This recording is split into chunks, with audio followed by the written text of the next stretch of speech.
Broadcasting? And are we off mute? Just looking at the written. Okay.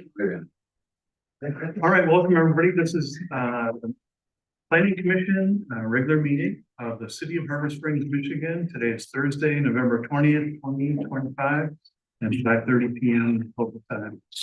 Jeff, can you call roll for us? Bill Mulder. Here. Barry Lester. Here. Bob Buckner. Here. Jeannie Benjamin. Here. Vanessa Warren. Here. Kenny Stewart. Here. Mark Bidet. Here. Tony Johnson and Chip Everest are absent, but we have a quorum. Great. All right, first thing on the agenda is the approval of minutes, and we have two sets of minutes. One from October 16th and one from October 21st. Oh, hey, wait a minute. First of all, welcome back to Jeannie Benjamin, who is rejoining us in a change of roles. So she was elected to City Council a few weeks ago. City Council then met and they named their representative back to the Planning Commission, and it turned out to be Jeannie. All right. And she actually requested it. So, Silly girl. yeah. And there was talk about continuity and the value of continuity and all that, which leads us to Bob Buckner, who's also rejoining us. Bob, so these got kind of flip roles. Bob is now just Citizen Buckner, is rejoining us and was named by City Council right now. So welcome back. Thank you. Yep. Now let's talk about minutes. Anybody have any corrections? I move to approve, Jeff, we're gonna take them one at a time. You can do them together. If Okay, I move to approve the October 16th and 21st of 2025 minutes of the Planning Commission. I'll second that. All right, we have a motion and a second. Any discussion? Yep, sorry. Lead on. October 16th. 5B, it's a biggie. You're missing a capital letter. Oh, no. Spirit of Bob Buckner finding the small details. in 5B, gotta go down. D. B. Is in boy. First word. consensus. Buckner. Oh, my Lord. I know. Oh, now I understand that. I'm missing a T on language. The next paragraph, second line, very last word. Brought, to be brought. Wrong. All right, give me 1 second to make a note here.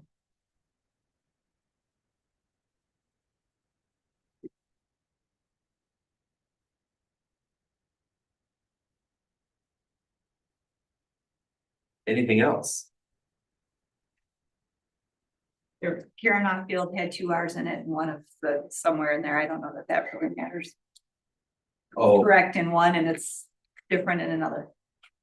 2 pages up, there's 2 R's in it, is there supposed to be one? 1 hour. 1 R.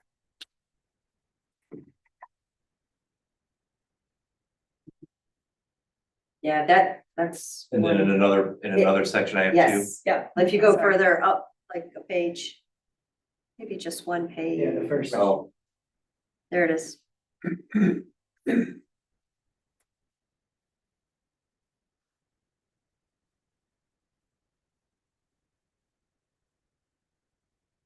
right.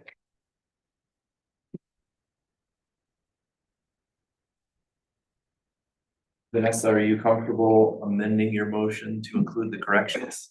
Oh, absolutely. Bob, are you comfortable with seconding that amended motion? Let me think about it. Yes, I'll be fine with that. Yes. All right, all in favor, please say aye. Aye. Any opposed? Okay. Minutes are approved. Next thing on the agenda is public comment and correspondence. And this is the section where members of the public can tell us what's on your mind, give us suggestions, ideas, and for things that are not on the agenda tonight, just to refresh, the things which are on the agenda tonight are condominium subdivision agreement for 655 Pine Street, review of the City of Harbor Springs capital improvement plan, and talk about the Beckett Rader analysis of additional changes which have been suggested. That's it. Okay, so over to the public. Do you have anything for us? Oh, Chip is here on, Chip's got his hand up. I'll ask him to. Hi, guys. Hi, Chip. I just wanted to welcome Jeannie and Bob back to the Planning Commission, and I'm listening in. I'm in Oklahoma City for a funeral now, but thanks anyway. Any other comments from the public? Okay, all quiet in the room, nothing on Zoom. Good. All right, let's move into the first order of business, which is condominium subdivision amendment. Jeff, can you tell us about this? Yeah, let me just briefly go to one of their pages here. So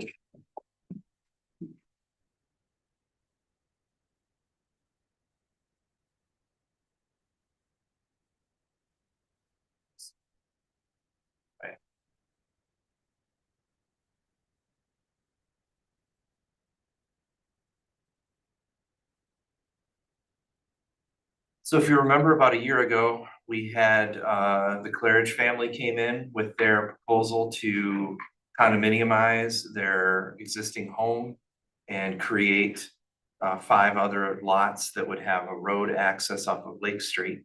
The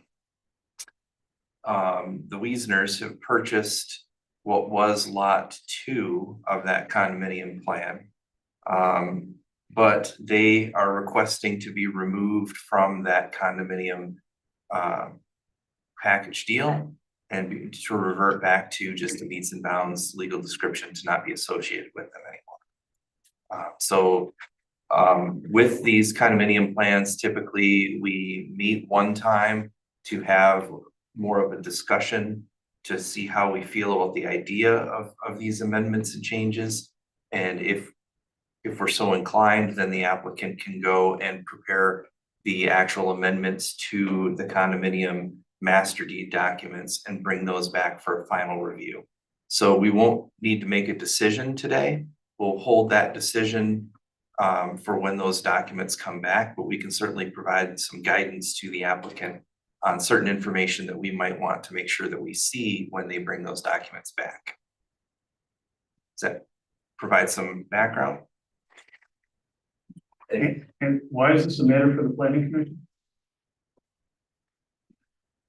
It's a matter for the planning commission. The condominium section of our city code states that condominium plans are reviewed by the planning commission. Initially, that's in the creation of them. When we're creating more than 4 properties at one time, it's done through that act that creates the condominium plan. But then at any point in the future, certain changes to that condominium plan need to come back to the planning commission for review and approval before they can be amended. Okay, So, are the applicants here? yep. Is there anything you'd like to tell us? Well, that was a good summary of what we're trying to do, maybe just a little background. So we bought the house about 1.5 years ago. At the time, we didn't realize it was in a condominium association. We did before we closed, of course, but once we found that out, we talked to the owners, the seller, Tracy Claridge, and said we'd like to be removed from it. They did not have an objection to that, but then in working with their attorneys and our attorneys, we realized that was impossible to do in advance of the closing date. So that it just couldn't reasonably be done to amend the master deed. So they agreed that they would support us coming out of the condo association at some point in the future. We then talked to our attorney and he said, legally, there's no reason we couldn't be removed. It requires approval of the rest of the condo association. At this point, it's just the Claridges and us. We did get a letter from them that's included in the packet saying they have no objection to that. We talked to Jeff. Our attorney did say you need to talk to the zoning commissioner because you need to make sure the remaining lots don't have they're still conforming to all the zoning codes. And I talked to Jeff. He indicated that the remaining lots would still be conforming if our house was gone. And then finally, practically speaking, our home is not in any way connected to Claridge Court. We don't access our house through that street. Our house is not even physically connected to Claridge Court, the street. The new utilities that are in there, gas, sewer, water, electric, and even cable, that doesn't connect to our house in any way. So we're completely separate. We access our house off our driveway on Pine Street. So practically speaking, we are not part of that development, and we'd like to be out there supportive of it. We're supportive of it. We wanted to see if there was any feedback before we went through the expense and process of updating the master deed, getting our lot redefined, and then taking it back to you guys for formal approval. So that's why we're here tonight. And your property is on this map, the one that's It labeled says as unplatted? unplatted. Yeah, okay, thank you. We did have Benchmark go through and he said, I'll update the survey, and that's what he did. He just wrote unplatted on that. And so that is our lot. So you're not connected to the utilities, but do the utilities run through your property? There is an easement through our property, which will remain.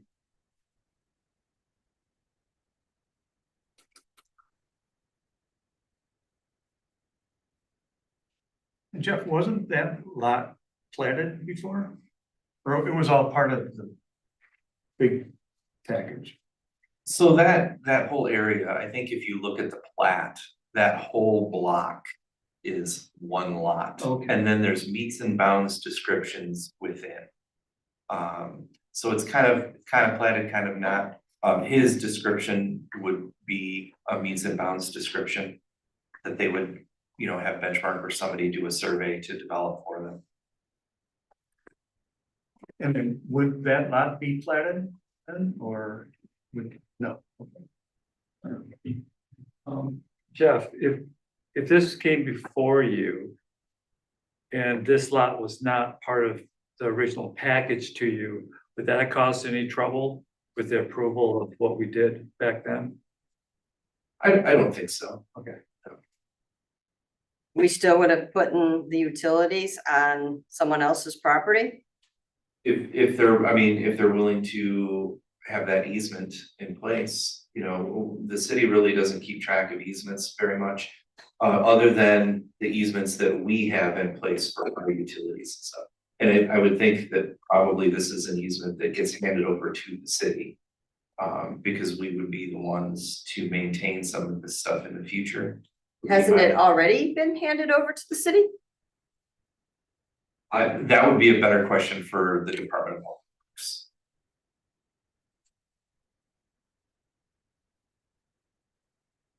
Okay, so that could be a question. They could bring back. What's the question for us to when we come back? What would we need to resolve in that? I'd like to know who, does the city have the easement where the utilities are? Okay, meaning, I don't know what we mean by does the city. Do they have hold the- it? Does the city hold the Okay. easement? And who do I talk to about that? I think if you just provide us with a copy of the easement, so we Okay. can see Yep. what's involved and who has the benefits of the use of the easement. Because when this did come before us, there was a lot of discussion about the utilities. There was a lot of discussion that there wasn't going to be any drives from Pine, that it was all gonna be from Lake, and that's all. It's just the way that it was sold. It was truly sold to us from those people that lived in the blue house. And so a lot of things we allowed because we knew that they were going to be there and we didn't question the utilities being on their property and so forth. So just want to make sure that the city is holding the easement and Okay. Anybody think of anything else that would be helpful? Yeah, I would suggest if it's a public easement with water, sanitary, electric. It's yes, well, there's no electric, it is just sewer and water Okay. going through our property. My recommendation is that when the survey gets updated, that the easement area is located on the lot, so we know in the future where the easement's at. yes. And there is and it's not in this packet, but that same picture we have, they did separate drawings. One that shows the easement, one that shows the buildable envelope, one that doesn't have any of that. So I can send that picture easily. Cause that was But the that's part picture of the that master we deed. had when we approved this. Oh, yeah, that's in the master deed. I think there are 3 drawings that look almost just like this, each kind of depicting a slightly different thing. One the buildable envelope, one the easement, and this just the lots. Then submit that with your next, when you do Okay. your submittal on your master deed revision. Okay. Well, I'm assuming when we come back, we will submit the full master deed along with whatever amendment to Yes. that master Yeah. deed. Yeah, then that'll work. Okay. Okay, so planning commission, we're open to hearing their detailed request in the future. Yeah. Yes. Absent that issue, I have no issue, no problem at all. Great. All right. Thank So, you, appreciate the time. I know you guys are all volunteers, so. Thank you. Did we give them what they need to take the next step? Yep, I think so. All right. Absolutely. Good, thanks very much. You're welcome to stay, but our feelings will not be hurt. Well, it's not gonna be as exciting as all the other plans. Yeah. So, What do you mean? Well, it's early yet. Yes. All right, moving on then, next thing on the agenda is capital improvement plan, and city manager Victor is gonna take us through the capital improvement.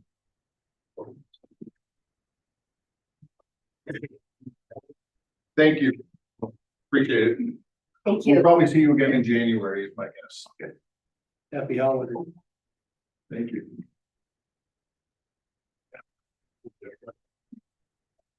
All right, the capital improvements plan is, so for those of you who haven't been part of this process yet.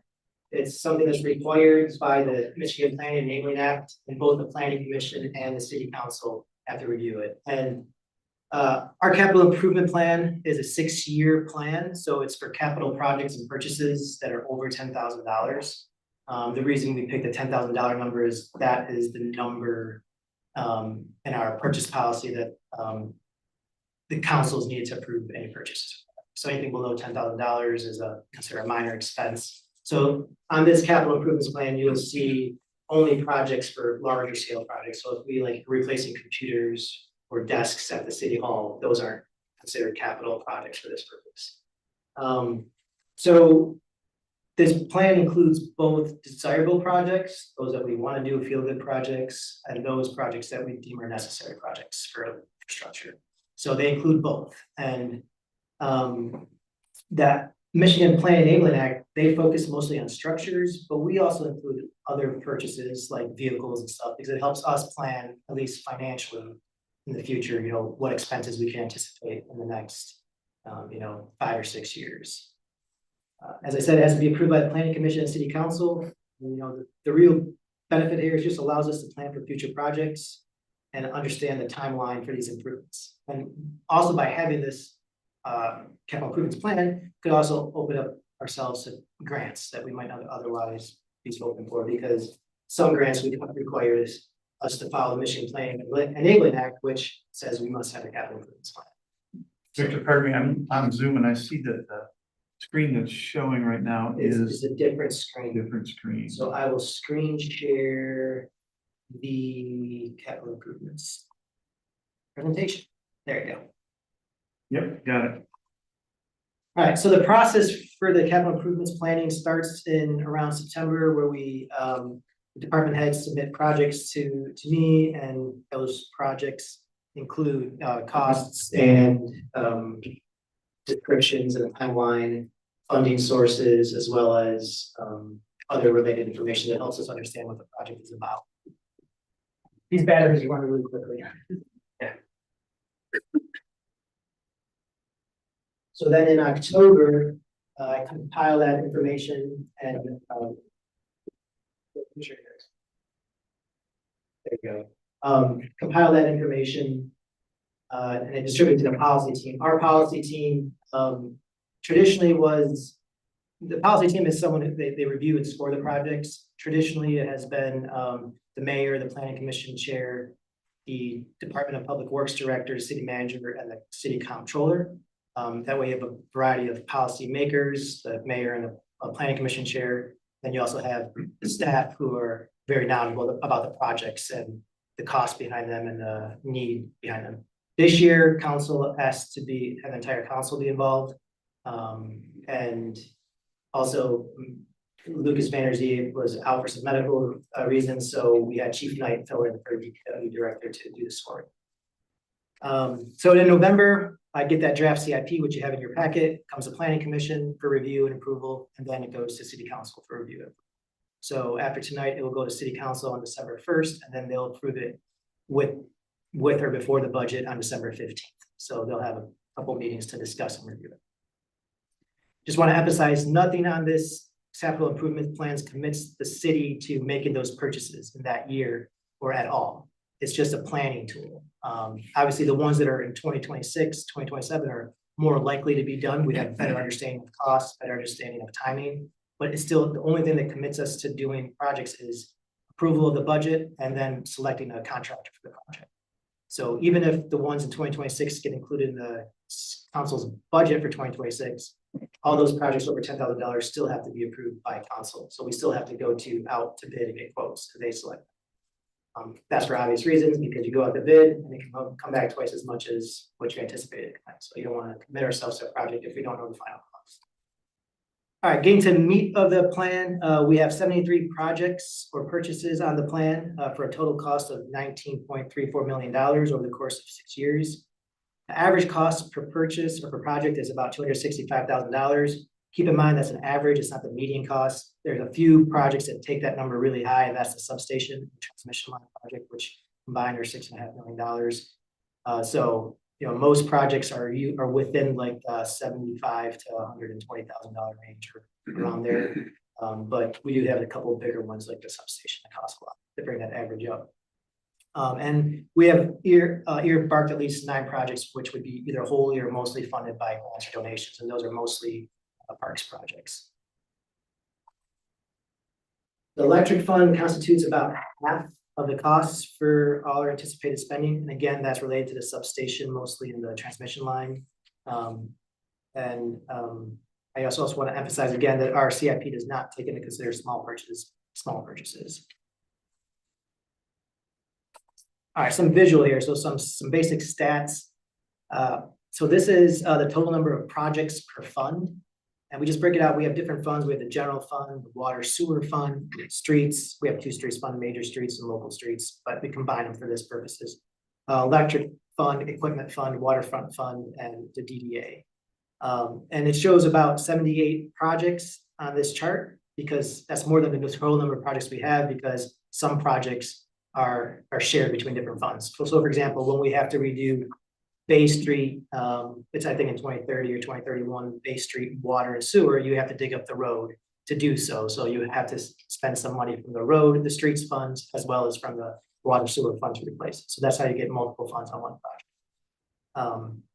For those that might not know, our general fund covers, you know, things from like police to buildings and grounds. So roof replacements on buildings, parking lot improvements, some of our parks buildings, like Kiwanis, et cetera. Water and sewer is basically just our water and sewer system, mostly our pipes. Streets is our roads, of course, and sidewalks as well in our local streets fund. Electric is our whole electric system, which extends beyond the city limits borders, so into the Little Traverse and West Traverse Township. So we have about 3,700 customers on our electric fund, but we only have about 1,100 or 1,200 homes, businesses in the city. So obviously we have many more outside of the city. Equipment fund, this one can be confusing sometimes, but our equipment fund is where we make all our vehicle purchases or DPW equipment purchases, and we use that equipment fund to purchase those, and then the equipment fund rents out that piece of equipment to the appropriate fund, whoever is using it. So if the DPW is using a snow plow to plow the streets, the equipment fund will charge to the streets fund a dollar rate set by the state, and that's how we pay for equipment. But the equipment fund is the one that has to do with the actual paying for the purchase of the equipment. Waterfront fund, that small one there, that is basically a marina and the docks, slips, the moorings, and all associated waterfront land parks. So you got the Master Building, Marina Park, and got Ford Park there, as well as Soul Street Beach. And then we have the DDA, Downtown Development Authority, which has its own separate state law that kind of governs what it does as well. So you see all those funds there, and then the cost per fund, as I mentioned, most of it is coming from that electric fund. As you see in the middle there, that electric fund is at about $10 million of the costs over the next 6 years. The rest are about $2 million or $2.5 million, or significantly less than that. So you can see that our electric fund is bearing the brunt of it, and most of that is due to the, like I said, the substation, the transmission line.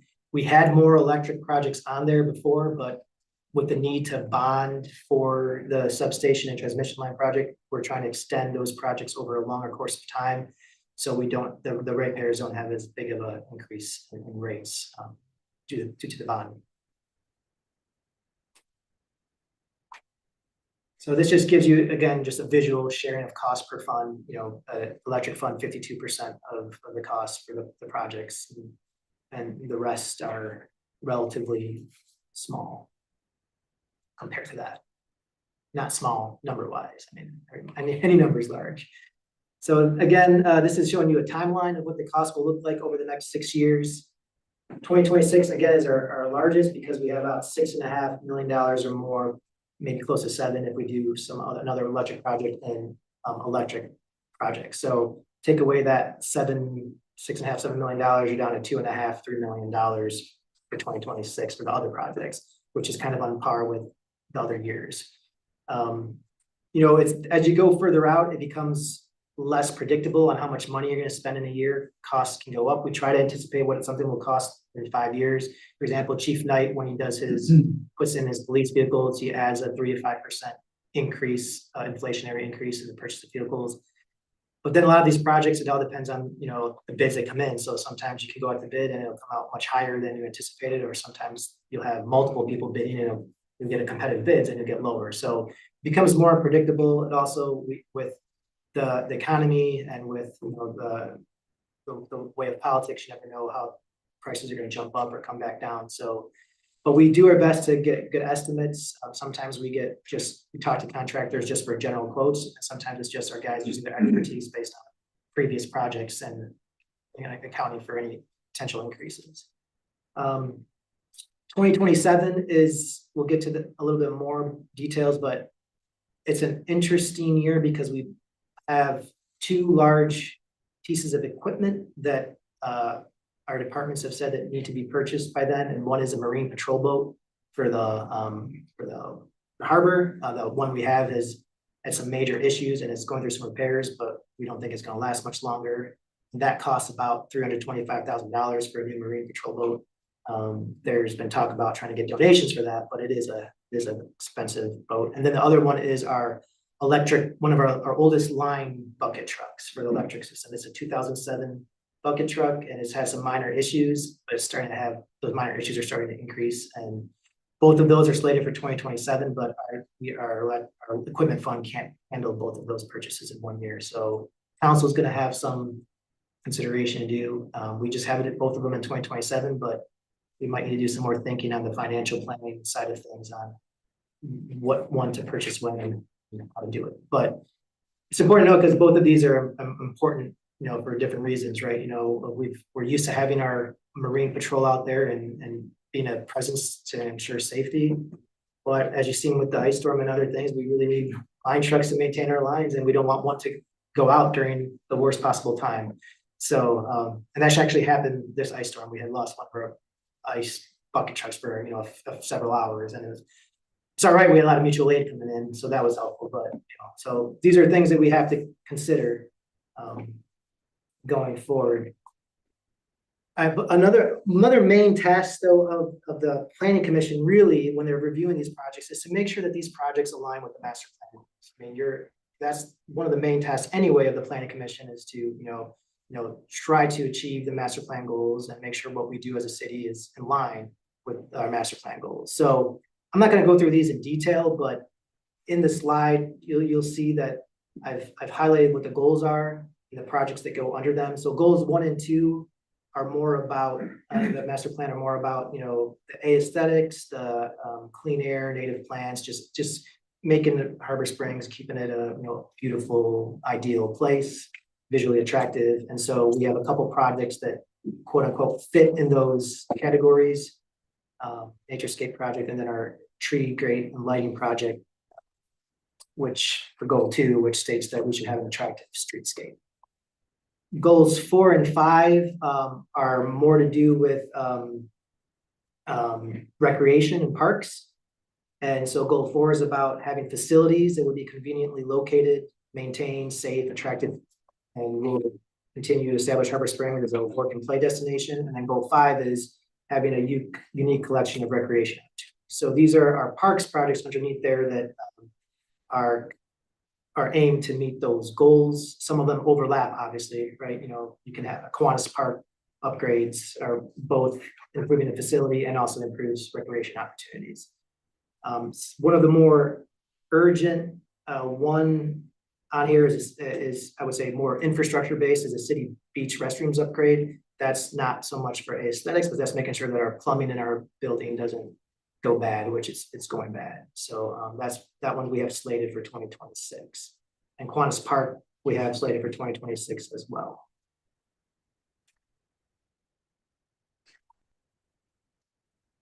There's also, these are just more recreation related to waterfront. So we have Ford Park Green Space as a waterfront.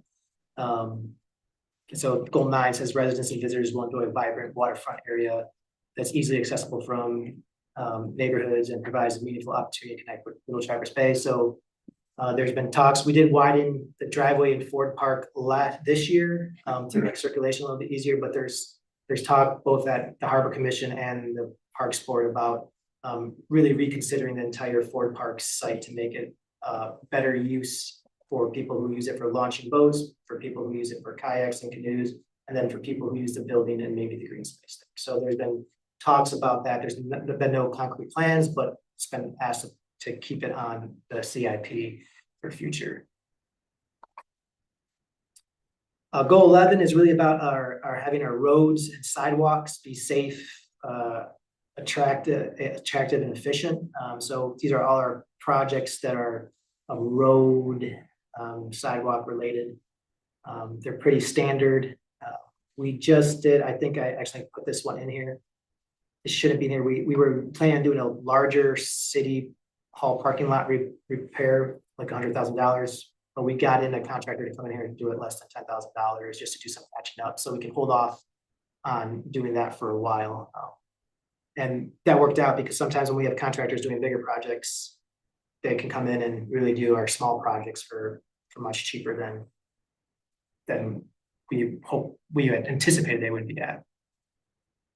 Again, goal 12 is about having a meaningful and inviting network of non-motorized trails, and two things that have, boardwalk replacement, half of that has been done, the western half, and then there's been ongoing conversation at the council level on whether or not we should do replace the eastern boardwalk. We're fundraising for that. Fundraising hasn't gone as quickly as it had for the western half, but there's still discussion about whether or not we should replace the eastern half. So we still have it on the CIP because council in the spring had asked us to keep it on there and fundraise for it, but we don't know how far that will go depending on the fundraising. And the bike path has been something that's talked about for probably 10, 15 years, extending it into downtown. That of course is also being fundraised for, and I don't foresee that happening soon. But if we break it up into pieces, it could happen, some sections could happen sooner. If you guys recall, when we did the FEMA project in 2019 here, the city's plans included widening the sidewalk on Zoll Street to make it bike path compliant, basically, for the future connection of the bike path coming from M119 there by Hoyt to connect it to here. So we had already anticipated doing that. So we have one section down here on Zoll Street, but it's about connecting from Zoll Street to the parks up there. And then after that, it's about getting from here to downtown. The big question there, if that happens, is what side of Bay Street do we use? Because south side of Bay Street is the condominiums, and technically half of the driveways are technically the city right away on that side. The north side, there's hardly any room to make it larger.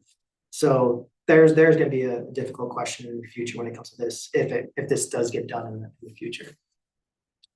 Goal 13 and 14, those are both goals related to the meat of what we do at the city, right?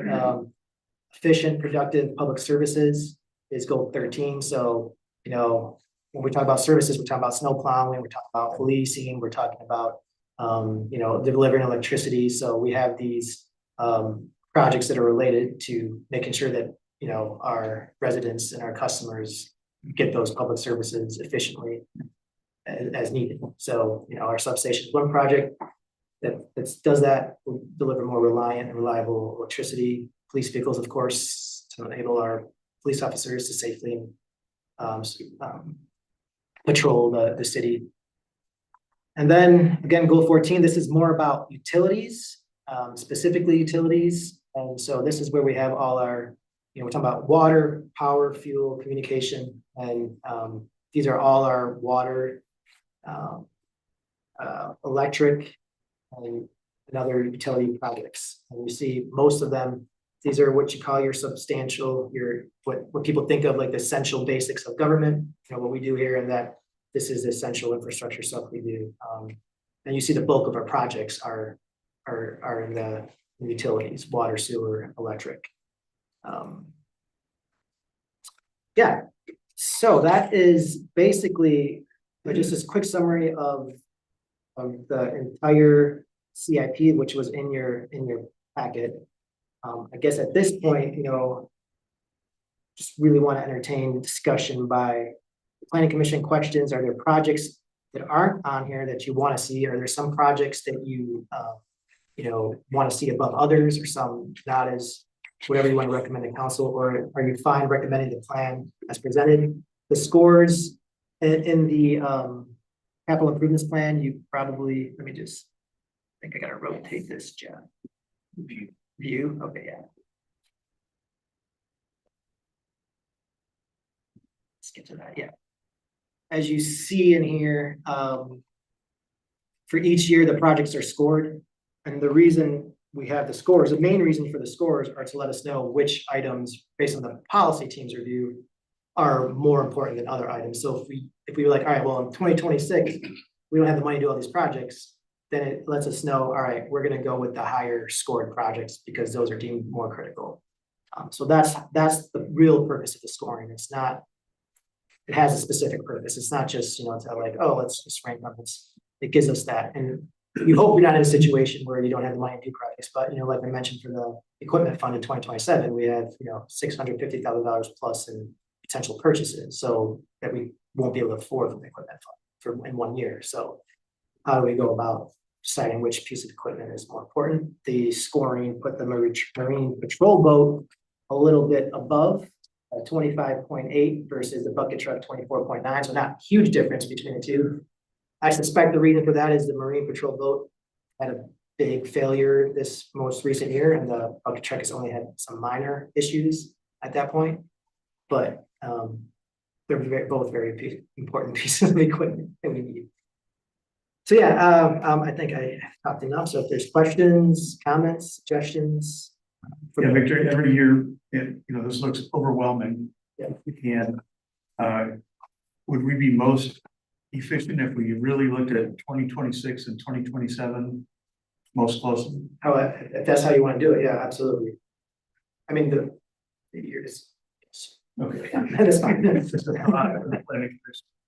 Yeah. And our big picture questions, all of the park projects are in the 5-year park and rec master plan. They all coincide. I believe all of them are in the parks plan. There may have been, I'm not sure about the Naturescape project, but maybe it was. I'd have to double check that one. I'll double check the Naturescape project. And then chip and seal, so no road reconstruction, it's all gonna be chip and seal. There is,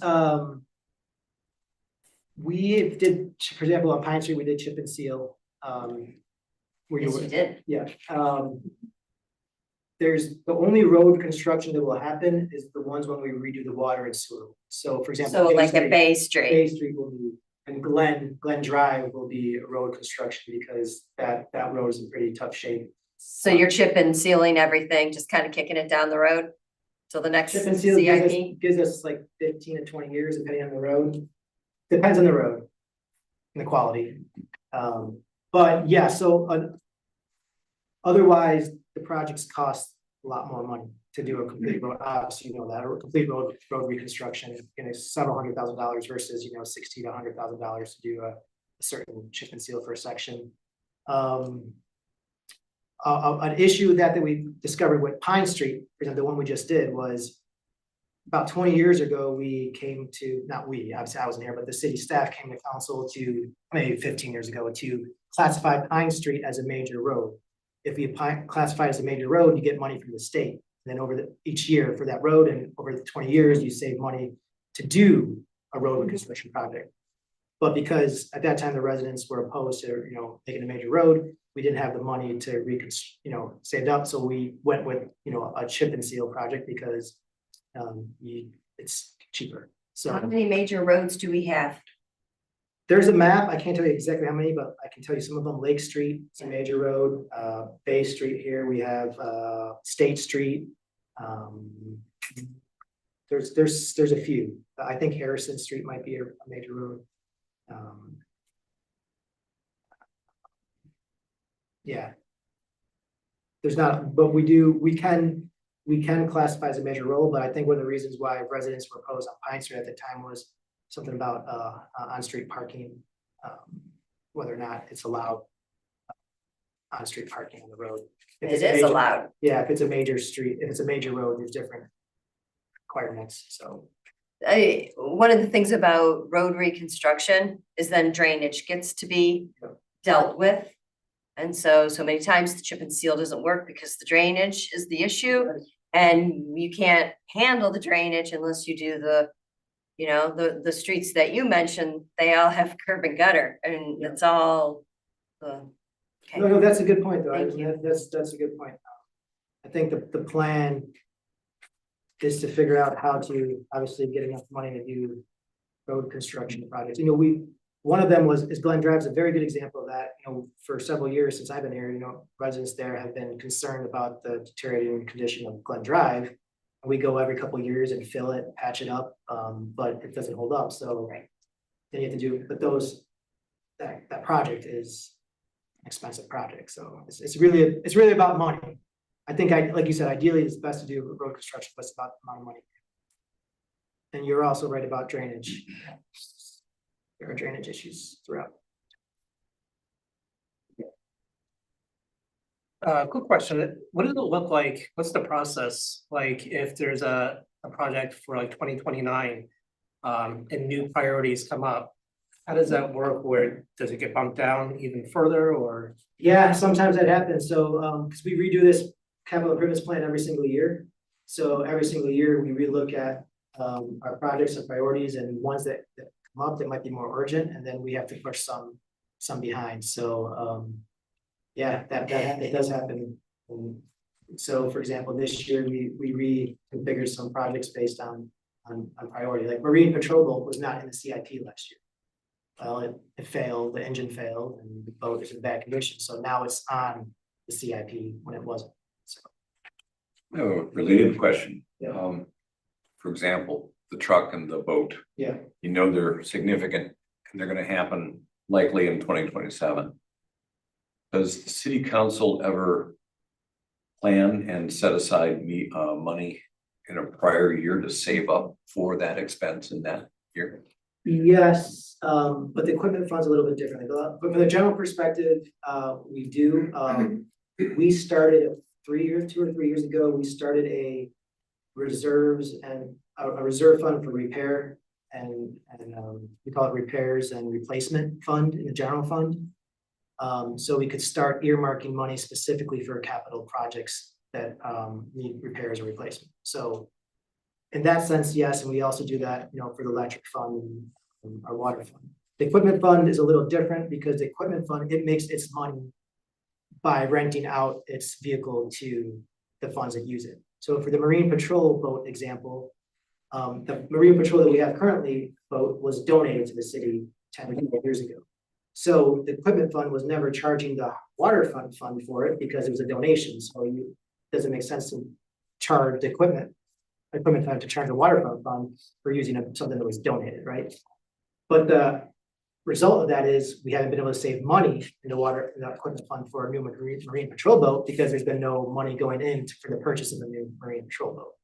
So when we do purchase a new Marine Patrol boat, if it's not donated, now the waterfront fund will be having to pay $15,000 or whatever that number is a year to the equipment fund to rent out that boat. So over the course of the lifespan of that boat, it can pay for a new boat in the future years. So that's how the equipment fund works. slightly different than our general fund and electric fund, where we try to anticipate how much money we need for a future project. So quick question for you, Bill. What do you envision as the target here? Where are we trying to get to? There's 73 different projects that we're considering here. I went through and I ranked these projects according to what I thought were important. Generally speaking, my ranking lined up with what you guys came up with, although there are some differences. If we're gonna try and get 73 projects in exactly the same order for 7 people, that ain't gonna happen. So are you looking for generally the directionally, this looks like it's appropriate, or are you looking for real specifics? Well, first, it's general. I mean, that's the main thing. It's the general direction. Is this generally right? However, if there is a consensus on some specifics that, you know, you think that that you want to add, as a planning commission want to add to the CIP or a recommendation to council, then yes, for example, you could say, hey, you know, we really think, even though this road project is scored a little lower, or this project scored a little lower, we really think this project should be higher than the other ones, or we think, you know, this one's in this year, but really want. So I don't think you need to go through every single project. Otherwise, you know, that's what the scoring team did, right? And that's why you had to work with the scoring team to do that. And, you know, hopefully it's not everyone's going to think alike, but that's why we averaged, was 7 of us who did it, or 8 of us who did it. You know, you're going to average, hopefully it's in line in general what other people are thinking. But yeah, so generally is what we want, the general direction, but also if anything sticks out to you, you're like, whoa, or maybe we missed a project that you guys are thinking about. That happens all the time where someone's like, oh, you know, this road's in the bad condition, or this, you know, this vehicle or this building, and then we, oh yeah, that's right, you know, that should be added to the CIP. Right. All right, well, based on that, does anybody on the planning commission see anything that really sticks out to you, or you know, completely different priorities? that I you did not recommend? see Center Road on it. So Center Road has been absolutely demolished by the high school construction. It's not even a road at this point. It's just, It is under. is that it? That's for chip, fog, and seal. We have second center in Pine, but it's gonna be in 2026, there's some plans for some chip fog sealing roads. Okay. So it is there, but not a road reconstruction. There's no road to chip and seal. It's no road. The cost will probably reflect that. Yeah, probably, yeah. And then I would like to make sure that the park master plan reflects this, vice versa. Those are two good points that I'll take note of. Yeah. To make sure that what's in the CIP is reflected in the master plan. Sorry, the capital improvements. The only other thing I would suggest is, I know is it 27 where we have to choose between a marine boat or a bucket? Yeah, I mean, those are tough calls. I guess if it were up to me exclusively, I'd rather see, if we have to choose one, I'd rather see the marine boat. I mean, we've had recent instances where we've actually saved people from being stranded out there, right? Yeah. We do have, you know, more than one bucket truck, so that's Right. not. Right.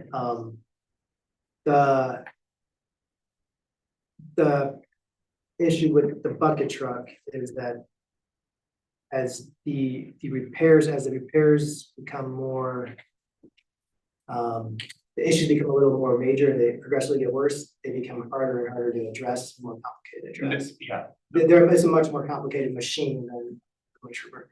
So, understood. no, I'm not trying to argue, I'm not arguing one way or the other. Yeah, no, I get it. It's such a hard dilemma because they're both pretty vital pieces. Right, right. The good thing about the Marine Patrol boat is there's been some expression of interest for donations for it, because the first one was donated, so there might be some.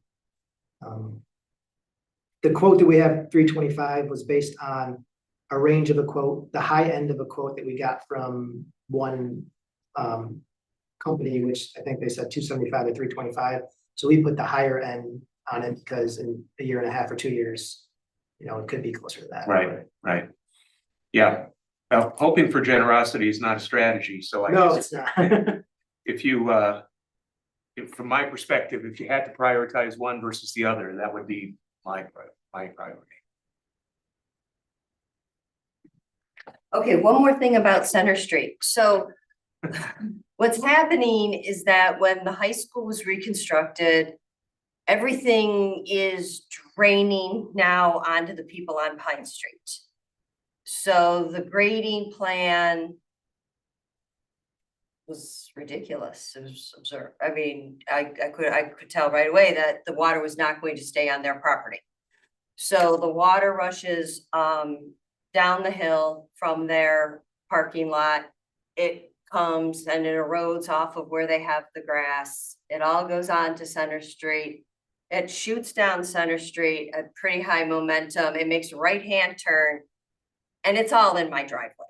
It's dirt, it's pollution. When we had a lot of rain, it crept up almost to my front door. Almost to the point where the superintendent was thinking about getting out sandbags because we had so much water on our property. So they can't drain on other folks' property. But the only way the drainage now, because the contractor's gone, the soil erosion mechanisms are gone, and it's still all draining down. The only way it's gonna get fixed now is if Center Road is reconstructed and it is properly drained. You know, I'm done with Center Street. No, I'm that's- sorry. And this is, I would say this is the cause, but a byproduct of it is we don't review school projects, is we can't review zoning schools for zoning projects, so. I mean, I understand No, that, no, but no. we were told, I mean, the city was just like, I mean, I would, talk to Lucas, and Lucas was like, well, we're told that the school is gonna have the contractor out here and they're gonna fix the roads because it's the contractors that are doing it, but they're gone. Yeah.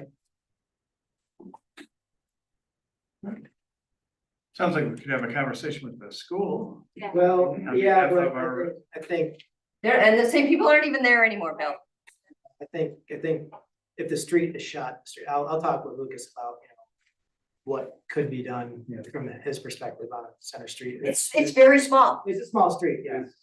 So it's not a major or main street, is that a designation? No, it used to go through, and then when they built the pool and they did those additions, they stopped that, and I think there's still easements there. Walking easement. Yeah, but, I mean, it's just such a small road, but it affects just a couple of us a lot. No, yeah, no. Maybe that was the intention of having it on here, but if you're thinking that a chip fog seal won't do the trick, then. Yeah, we need curbs. We need, they got these massive drains. They're beautiful, but the water doesn't get to them. So with most companies, with hardware and things like that, they depreciate a certain amount of years, and that's kind of effective for planning. With the city, I don't know how it works financially. Is that something that the city does as well? Because it seems like for, the new boat, the new bucket truck, things like that, if it was ongoing 5-10 year replacements, that it would kind of eliminate a lot of this and it would be more effective for planning. Is that something the city does, or? Yeah, we have a depreciation schedule. Again, the issue with specifically the marine boat was it was a donated, and we just didn't have money coming in for that. So that was missed on the depreciation schedule because it was never on the books as that we're getting money for it. So, but yes, in general, we do have the depreciation schedule, and some of the rates are set up. For example, if the Marine Patrol boat was purchased instead of donated, for example, if it was purchased, you take the lifespan of the boat, and that's how much we divide it by how many years, and that's how much per year we would charge the waterfront fund. So if it's $300,000 over 10 years, we would charge the waterfront fund $30,000 a year to rent out that boat. So that way, in 10 years, you have the cost to replace it. And he's going to try to upsell it some more to you guys. You, the Marine Patrol boat. Oh, I'm sorry, I did that now. So, but yeah, that's Yeah, so we do have a depreciation schedule for stuff. Of course, there's things that we didn't really have a depreciation schedule for, like the boardwalk. You know, that was one thing that sat, you know, for decades without any kind of plan, so. And those, it tends to be, those things are things that tend to have fallen off the radar over years that, you know, aren't necessarily on the books. The boardwalk was built decades and decades and decades ago, and it was just never on a plan, but. Is that something that you can show in your spreadsheets as you're presenting in future years, or whoever Yeah. takes over to kind of I think we'll be able to have that show incorporated in there so we can kind of see future, you know, when things are gonna be falling off? It's a good suggestion. Victor, I know there's been conversation at council level about sidewalks. And we've been saving up our sidewalk allowance for a couple of years to do the sidewalk coming up State Hill, right? Yes, I don't have a map here, but essentially it's basically from, almost from intersection on State Street, from the intersection on the Third Street, so the west side, the west sidewalk going all the way up to along M119 to the State Street. So it's, we actually just got the bids back for that. We got 6 bidders for that project, and it'll be going to council on December 1st to select bidder, if they want to do the project. Of course, we had it on the plan to do the project, but that's why we saved up for it for a couple of years. And then at council, there'll be a map there too of the exact location of the sidewalk, but it's the west sidewalk going up M119 to State Street. And yeah, we had anticipated, you know, anywhere between $75,000 and $100,000 is what that project would have cost. So I don't know what we have in here as a CIP. I think we had 75 on the low end. Yeah, so we had 75 because that's how much money we make. That's 10%. So in our street millage, we said we would set aside 10% of that street millage money annually for sidewalks. So 10%. It's at about $350,000 is how much revenue we get now. So 35 and 35, 70.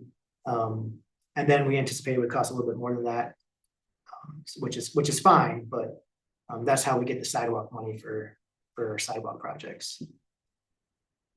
I know council will probably get some more input on that. You know, there's a resident up on East Bluff who's been very concerned about our sidewalk. And, you know, Lucas said, you know, didn't pass his test, you know, for being really bad.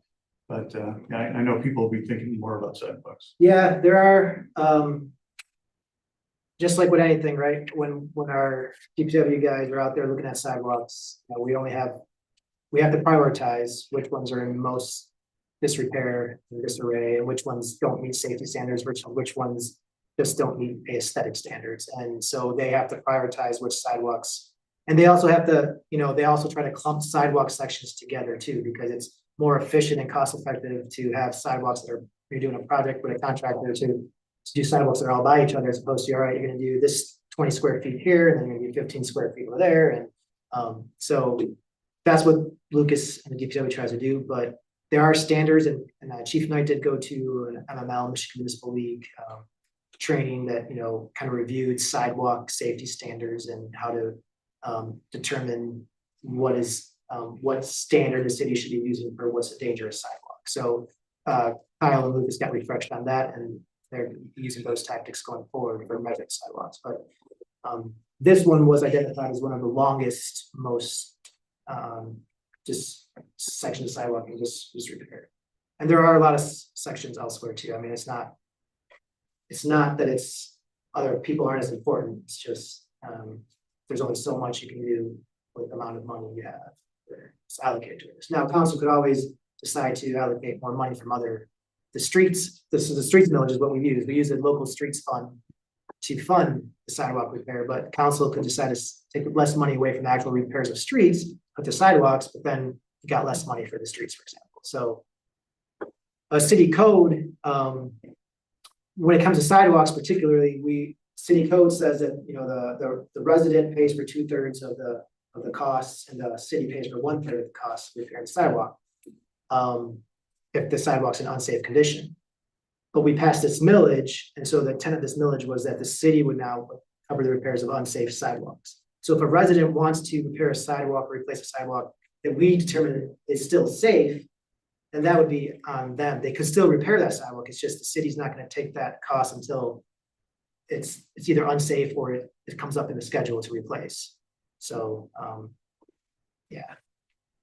I don't know, just some backstory. All right, well, planning commission, why don't we try to wrap this up? I just have one small one. Second from the bottom for next year is AV upgrades for, I believe it's this room. This room, yeah.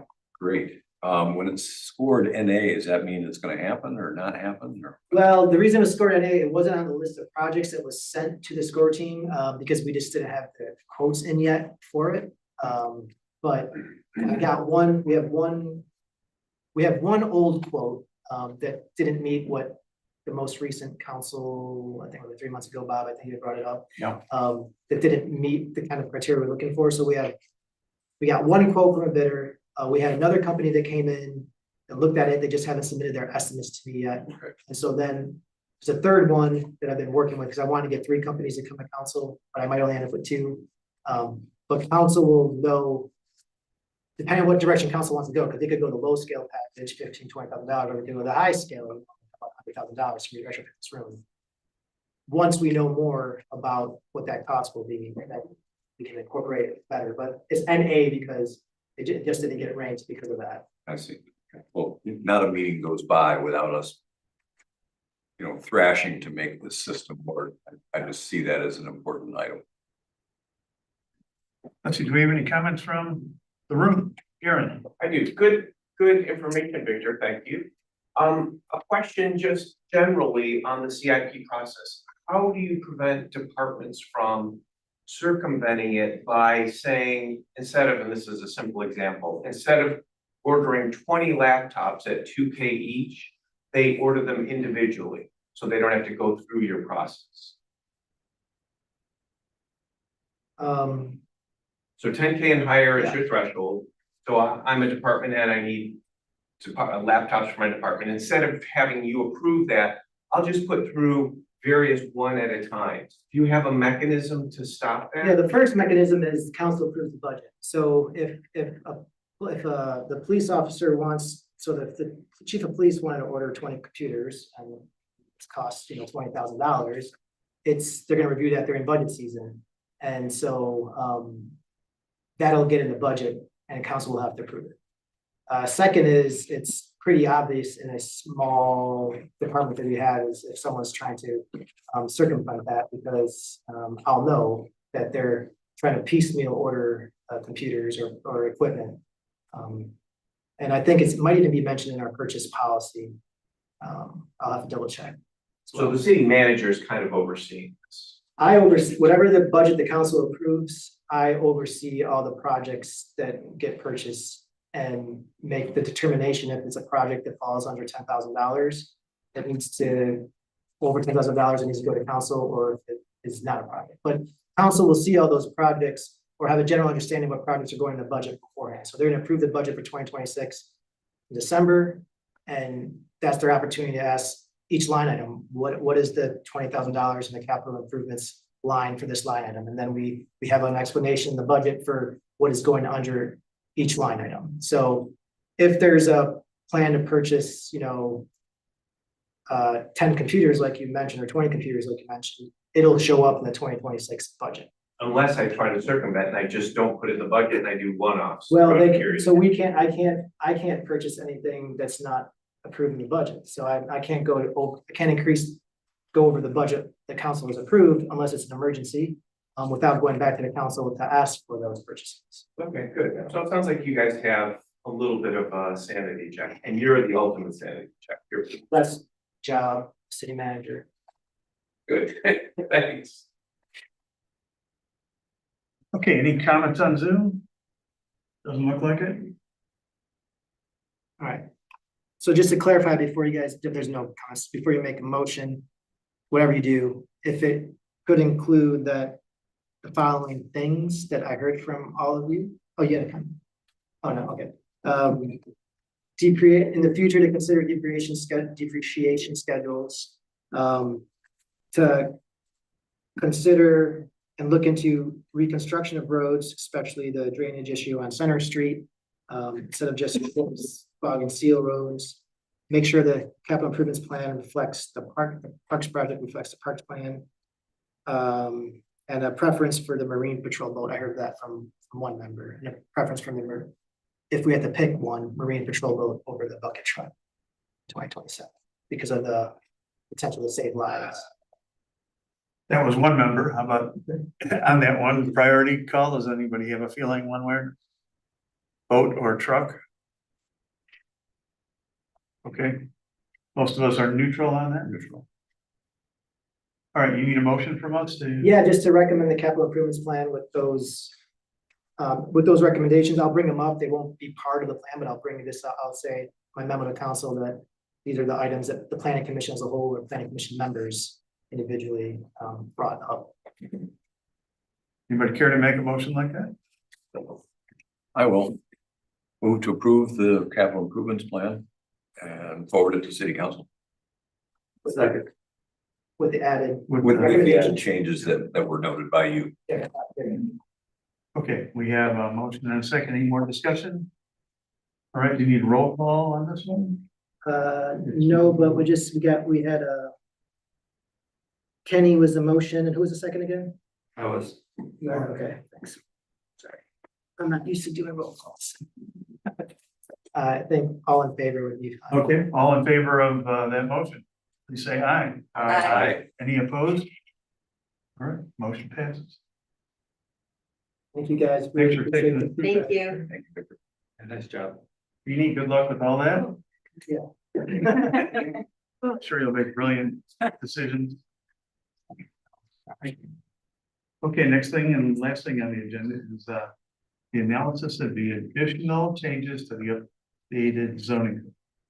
And John or Jeff, do you want to bring us up to date on where we are on that? And what you need from us tonight? Well, this one works.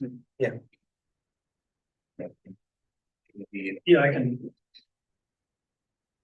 The city received a communication from Lene Wells of Allied Planning, who's a consultant for the We Love Harbor Springs Group, regarding her review of the zoning code. And she had some comments that were she had 37 different comments relative to things that she pointed out in the code. Many of them were grammatical or a couple of cross-reference errors. She had some recommendations. So I went through each one of her comments and recommended to the planning commission, or at least give my observation to the planning commission, if I agreed with her comments, and if I did not agree, why I did not agree. And there was only a couple of them where I had some disagreement. And it was primarily because Lene was brought in at the end of the process. She wasn't really involved in a lot of the discussion that the planning commissions had over the last year relative to get to those decisions. So she just didn't have the benefit of all that input that we all had. But most of them, I didn't have a problem with. They certainly could be changed at some point in time. I don't think there's anything in there that was major that I wanted to point out. You do have the memo. I provided it last meeting. I updated it. I went through it again and updated a couple of items. Is there anything in particular you would want me to discuss? No, I don't think so. But there's more to the story because she made some comments during the meeting last time with some suggestions about the administrative review process. And I think about first floor height in the CBD. And then she's followed up with another memo that Jeff received this week detailing those things, right? And that's, I think you all have copies there.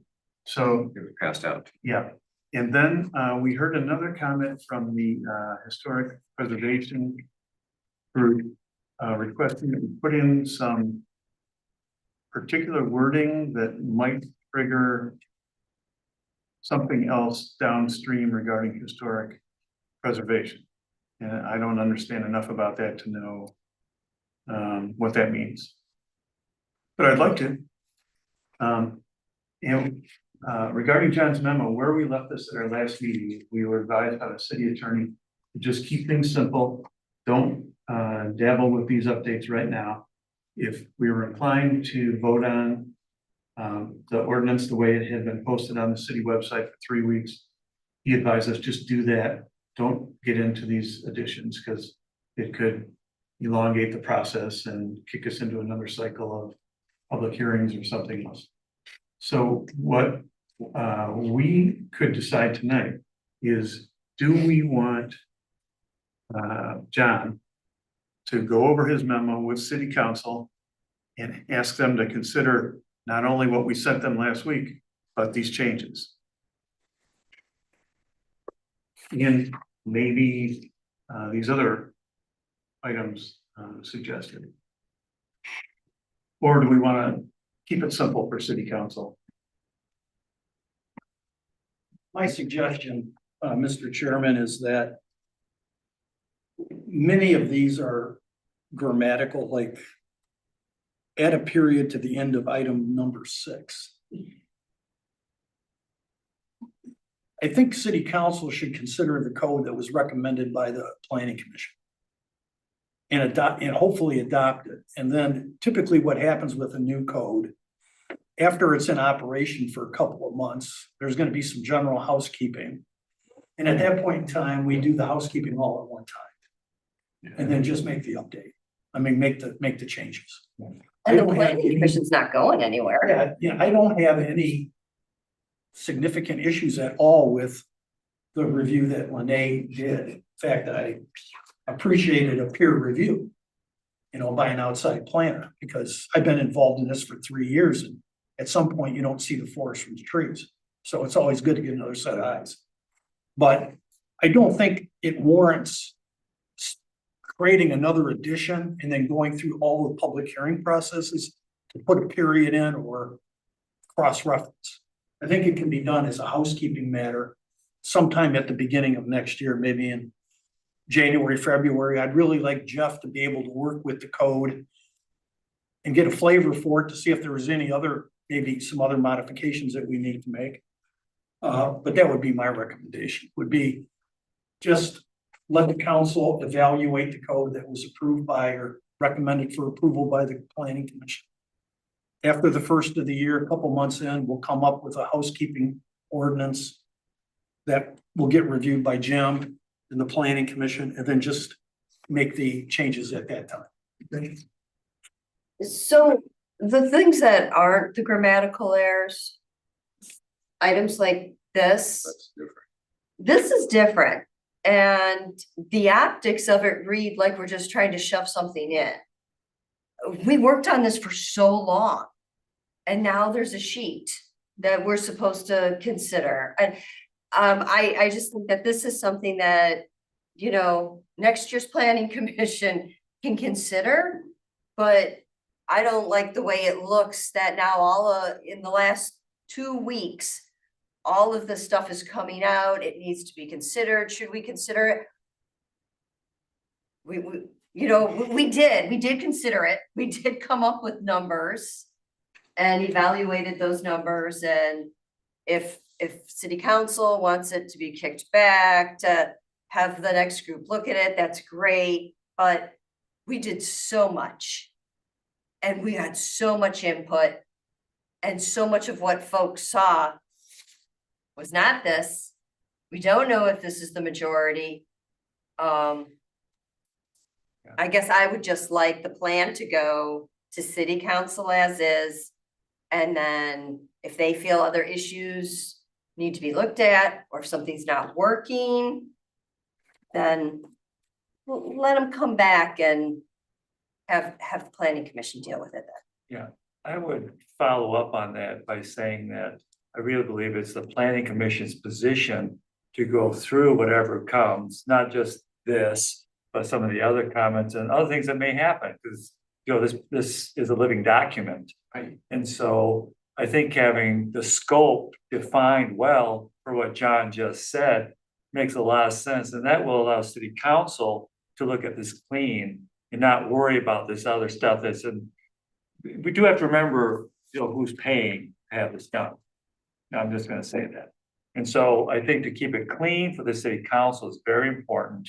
And then they can deal with it for what it is, what was created by us, the community, over almost 3 years.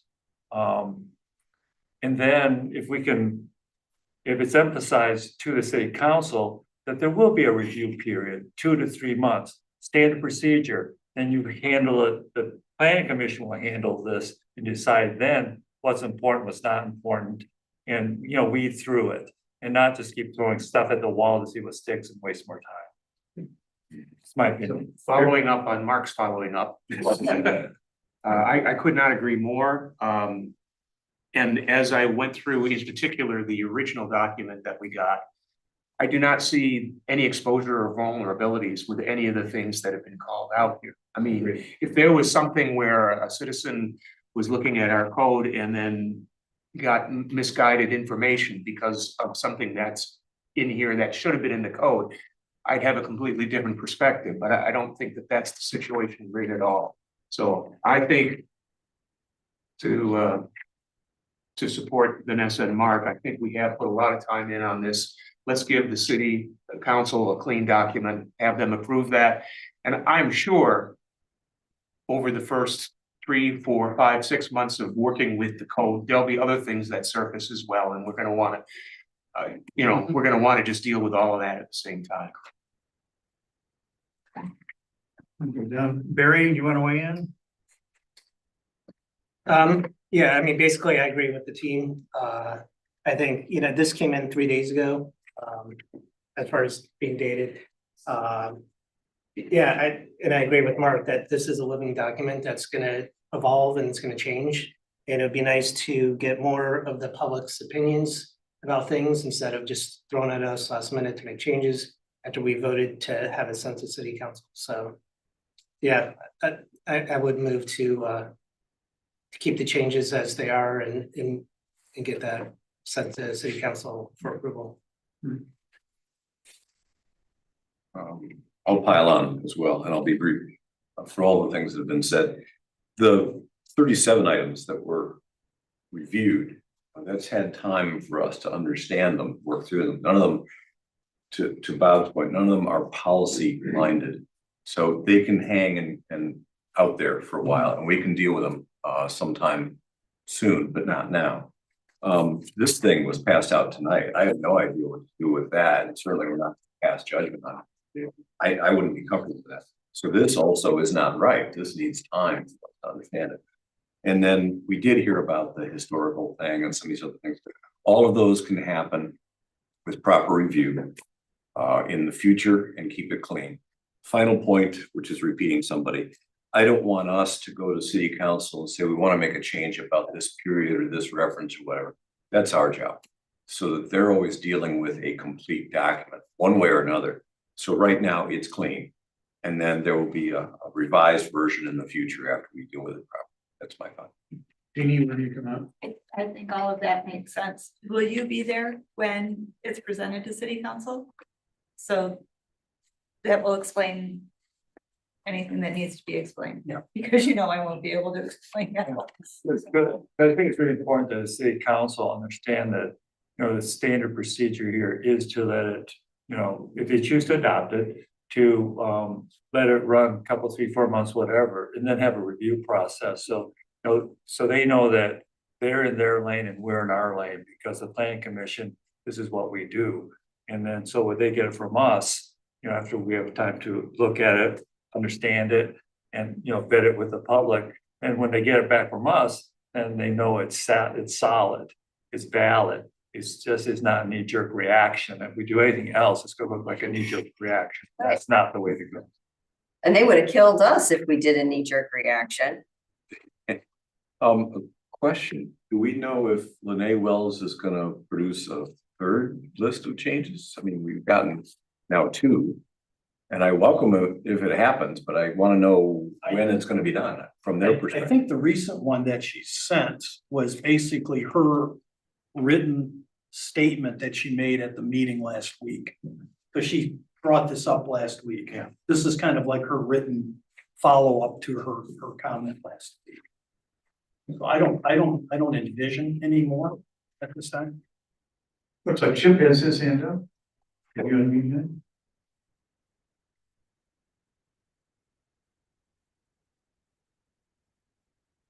Hi, guys. Hey, Can you hear me? Yep. Yeah, I guess my point is that when we voted to pass it on to city council last meeting, I was under the impression that John would be discussing some of these items with the city council and walking them through some of the proposed changes that Lene suggested, specifically the square footage on the administrative review committee site plan. And, you know, Lene had mentioned going from 5,000 to, she said, a lower number like 1,000, but that could be a sensitive issue. And I do worry that there may be some pressure on city council not to accept our plan based on a couple of the more controversial things, according to Lene. So, I mean, maybe we don't care if they decide not to accept it as it is right now.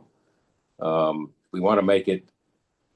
Do we want to have a discussion on a specific item and have John talk about it with the city council? I'm just asking. Okay, Yeah, the procedural thing about city council and planning. If you leave it as it is, which I support you guys on, and it goes to city council and they want to make a change that's not a period, but a more something that might be considered a substantial change. Oh, Nancy Rondell, sorry, 181 years old. Does it have to then come back to planning if they want to make a substantial change? Does it kick it back to you guys automatically? Or can they do whatever they want with the code at that point? Did that make sense? Can they change a substantial thing without bringing it back to planning? No, that, well, typically the procedure is, at least in other communities, if there's a significant policy difference, the city council would remand the ordinance back to planning commission with consideration of that policy. Is that mandated in this city, or do they have the option to just move it at it however they want? Well, typically on some of these issues like periods and Right, things I'm like not that, talking about that. I'm they can talking do about- that as part of their review. Right, right. Certainly, they can do that. They can adopt it with making the following revisions. But if it's a significant policy change, typically it should be remanded back to the planning commission for consideration. And I think maybe, I can't speak for Mr. Raymer, but his position has always been that if it's a significant change, it warrants another public hearing. Which means it would come back to planning or? Yes. That would be my Yes. recommendation. I'm just trying to understand what can happen with, if you leave it like it is and you send it to them and they decide they don't like it and they want to make some substantial changes, what happens? Because I couldn't find that. I would add that, the city council can take things out of the proposed, ordinance without having to go back to the planning commission. For example, they can take, Okay, but they can, if they add new policy things, is my understanding, then it has to go back to the public hearing, because, okay. it's like, yeah, so it's like, yeah, it's, you know, it's because, it's not proposing, the ordinance, if they take things out, it would not be proposing something new, right? They would not be, Yeah, and right, so yeah, so they can take things out, but that, my understanding, if you add things as well, which I think is the Michigan zoning act, the public hearing should be at the planning commission level, and the planning commission needs to approve an ordinance along with the city council. So city council on its own can't just propose a change to the zoning code without planning commission's approval. because they have to also approve this. Because the planning commission has to approve an ordinance to change Okay. as well, so. Okay. But just to reiterate from my position, there's nothing that Lene recommended either in both pieces of correspondence that are a significant policy change. They're primarily, like I said, grammatical and in nature, and They don't change any policy and I understand that, but I don't think everybody does. Yeah. So I didn't know what happened when they got to come to us. Thank you. Okay. For what it's worth, John, I see this as triggering more Yeah. policy. Yeah, that's what. It's just my personal opinion versus the 37 that you've gone through. This changes the scope of administrative review.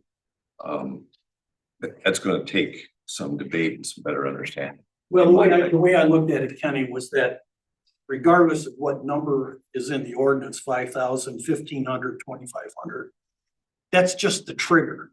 The real policy issue is having an administrative review committee. So they're not questioning the administrative review committee. Her recommendation is to lower the threshold down in order for more projects to come before the planning commission. Okay, so she's questioning the metric, not the policy. Understood. So. Okay, looks like Karen Offield has her hand up.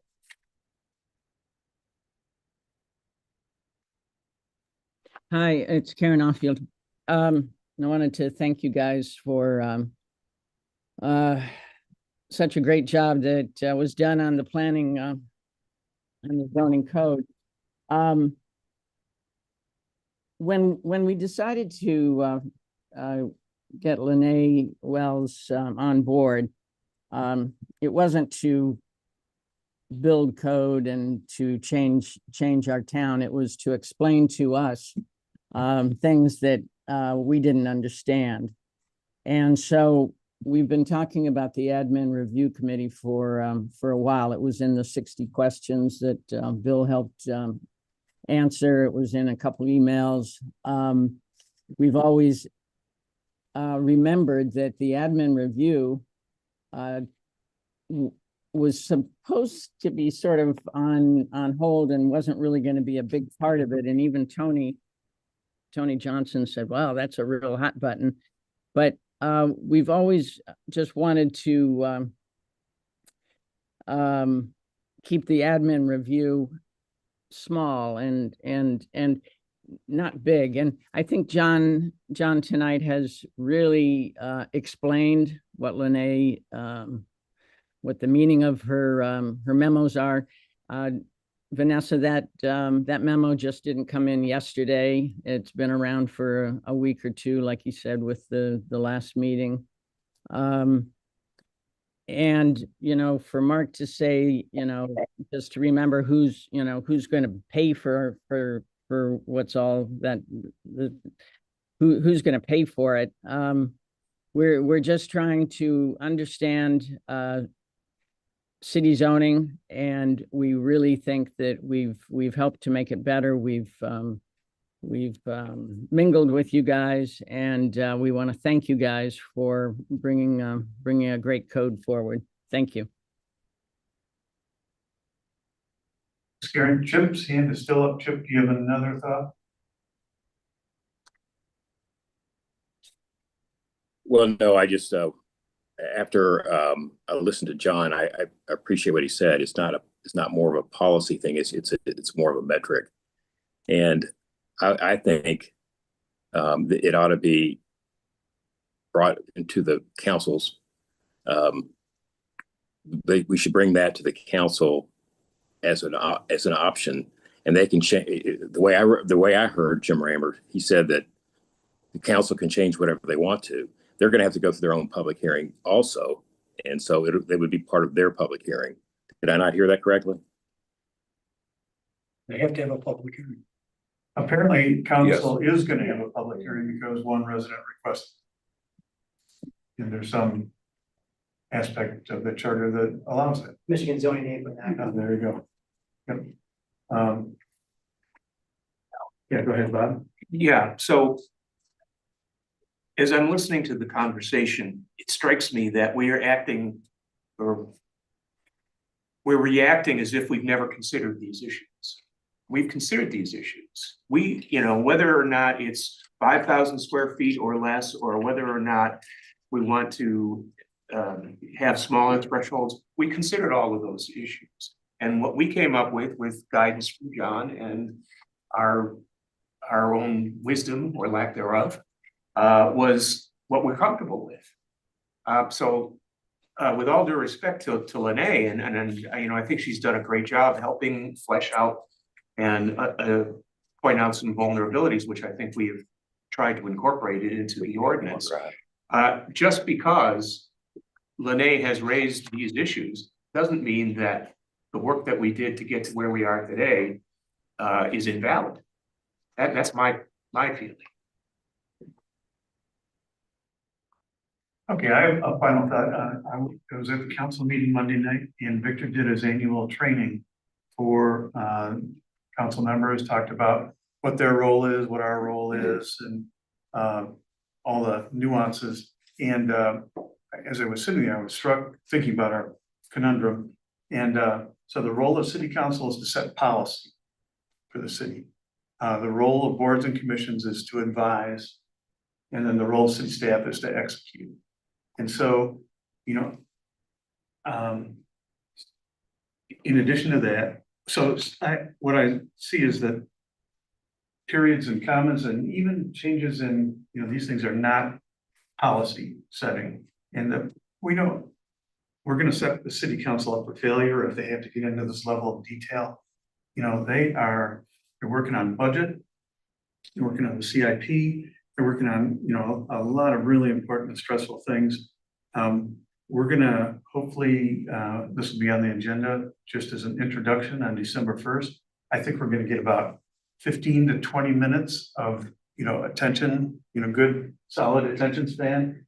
And all we need to do is introduce this thing on that meeting on December 1st. And if I was sitting up there and somebody said, hey, we got a, you know, excellent proposal for you here. This is what you've been waiting for. And we need, you know, take a look at these 37 changes. Could you just, you know, would that be okay if you guys just adopt those? I'd be going, brother, you know, just tell me the big picture. I want, you know, I want benefits. Don't bother me with features and don't drag me through punctuation. So I think we could make them feel great. Because it's a fantastic product that we're proposing here for them. And we're gonna make a commitment to come back and look at these things, you know, say in the first quarter of 2026. And administrative review, I mean, we may love these recommendations, you know, in retrospect. But let's not stick city council with the minutia of having, let's just give them big picture and let them decide yay or nay on this thing. So. Jeannie, now that you're on that side of the table, you know, I guess I have to agree because I think it's not a perfect world. So things are going to be changed and tweaked and people have to live a life and move on and build and do what they need to do. So this process has to start so life can continue for people. So I guess knowing that we have issues to correct or over time, you know what needs to be done and it can all happen, but it's a lot at one time. To your point, there's a lot of other things going on and this has to move on. Okay. All right. So it sounds like we're coming down with a consensus to let city council react to what we've sent to them and to not complicate it with some last minute changes. We've also agreed by consensus that we would be willing to take up these changes again and other changes early in 2026 and see if we can make some improvements. John. I just, off of this topic and onto another one, and it was the last topic that you had talked about. Some folks were talking about weaving in the historical provisions.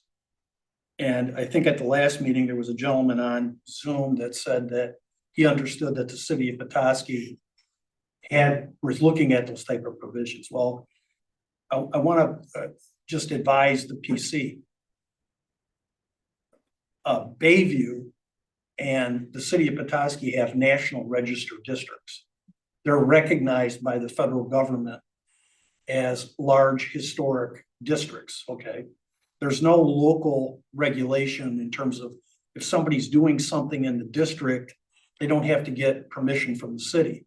It's a national designation saying, you know, this is a collection of really period historic architecture. But with that being said, because they have a national register district, their zoning code can have provisions in it that say that properties that are being redeveloped or built in those areas have to have some sensitivity to the local vernacular architecture of the district. The standing is because there is a federally recognized historic district, which Harbor Springs does not have. You have about 4 or 5 individual properties that are on the National Register District that are referenced in the code, but you do not have a National Register District with multiple properties. So if people in town that are interested in that aspect, then my suggestion and recommendation is they need to take the step to basically do the historic inventory and submit an application to the federal government for designation. Then that opens up the opportunity then to have a little bit more meat in the zoning code regarding the protection of historic qualities within your residential neighborhoods.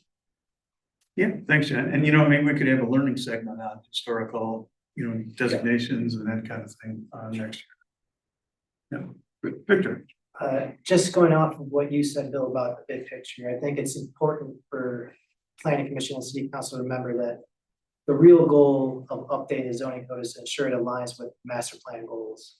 And so what you really want to be communicating to council is how this zoning code aligns with the vision set out in the master plan. So I think that's just, things start from there and then you work, you know, way down to the details. If it needs to get to the details to say how the details meet the vision of the master plan. Now, the master plan has some broad goals and some less broad objectives, but that really is the whole point of updating the zoning code is to make sure it's in line with the master plan. So, so yeah, just. Thanks for the reminder on that as we're deep in the details. Yeah, that's seeing the forest from the trees we talked about. All right, so it sounds like we have a agreement on that. And then the other thing that we should talk about is what's the best way to present this or introduce this to council? And Victor, you think we'll be on the agenda for December 1? It's my plan, yes. And then to potentially tentatively that be on the agenda for December 1st presentation review, and then to hold a public hearing on December 15th. So really this first one is just to introduce the proposal to city council. And the question is, what's the best way to do that? You know, figuring we could probably have 15 to 20 minutes of good attention on it. And that would give them 2 weeks to get into the details and between then and the public hearing. If you couldn't hear that on mine, Victor said that would then give them 2 weeks to study it further, ask questions, delve deep before the public hearing, and we can talk about all kinds of things in the public hearing. I'm thinking that maybe a member of the planning commission could just present this at a high level and, you know, not go through, you know, word by word or, you know, all the tables and everything like that, but just talk about how it relates to the master plan, what the benefits are to residents and that kind of thing. So. I think I heard part of that speech already. Oh, what was that? Bob the other day, that last meeting, he did a really good job. Bob, is that something you'd be interested in doing? I mean, you were on city council, you were here, if there's that connection. Sure, yeah, I would do that. I think, yeah, I was. Yeah, your speech was Spot on. what, 2/3 of the argument right there. Yeah, maybe I'll just repeat that. That would work. So I'd like to see Bob do it. Thanks for the confidence. Yeah, I'll give it a shot. You'd be willing? Yeah. Jeannie, what do you think? Great idea. Think he'd be effective? Okay. Barry? No, I think that's perfect. All right. Well, since Tony's not here, we could elect Tony to. Yeah, we could like that. I like that. And sorry, Tony, if you're hearing this, I would support having Bob do it as well. Thank you, Bob. Thank you. You're welcome. Yeah. And then we can all be there too. We can. Members Oh, can yeah. be there. No cat calls. So that'll be super exciting. And very cool. Thank you, Bob, for agreeing. Sure. All right. Well, that brings us to the structure part, the end of the structure part. Anybody have any old or new business? All right. I just wanna, two things. One, I wanna clarify, you mentioned, Garen there had mentioned about whether or not we have a policy to, or a way to circumvent, to prevent department heads from asking for multiple individual purchases for one big purchase. And it is in our purchase policy that you can't circumvent the policy, purchase limits and try to get around it. So just want to clarify that. And then second, this will be my last planning commission meeting. I know I haven't come to a lot lately, but my last day with the city is on December 15th. So I'll be there through both presentations and the public hearing. So appreciate working with many of you guys. I know some of you I haven't worked with as much, but some are for 6 years. So say thank you. Thanks, Victor. Thanks for your guidance. Really. Thank you. All right, this meeting is adjourned.